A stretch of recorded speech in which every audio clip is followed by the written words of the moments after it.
We're talking today about why you as a business partner need to get your business partner agreement in writing. I'm Jerry Carter with the Sierra Crest Business Law Group.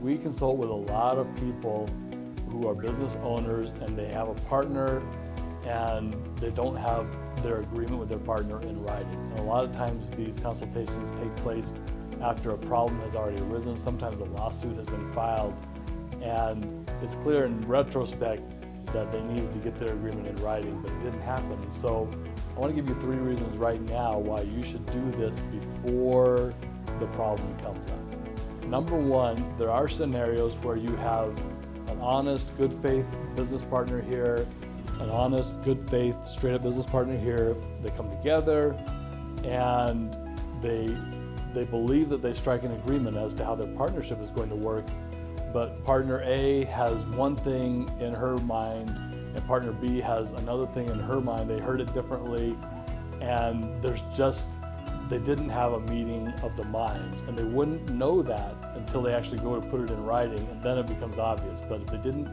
put it in writing, they can go on for years without knowing that they have a disagreement about how they in good faith believed the partnership was going to run.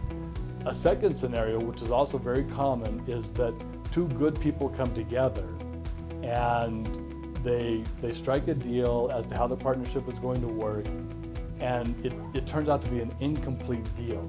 They contemplated one thing, like maybe both partners were going to provide equal work in the business, and then maybe 6 months later, one of the partners says, well, I think from here on out, I'm going to be a silent partner. I'm just going to own half the business, but I'm not actually going to work in the business.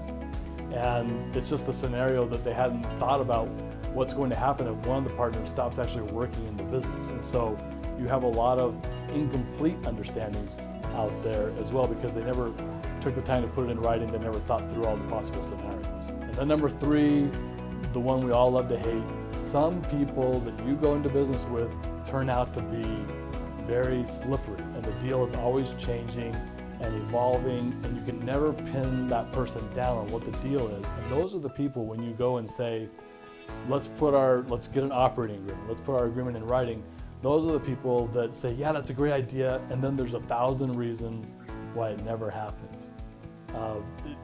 They just don't want to commit to anything in writing because they always want to keep changing the story. And those are the ones, obviously, where it's hardest to get the agreement, and that's where you need the agreement the most.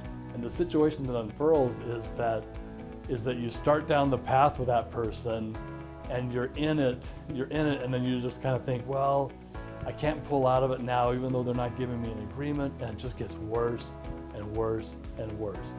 So that's a situation where you definitely need to be talking to a business attorney and not let it get any worse than it already is.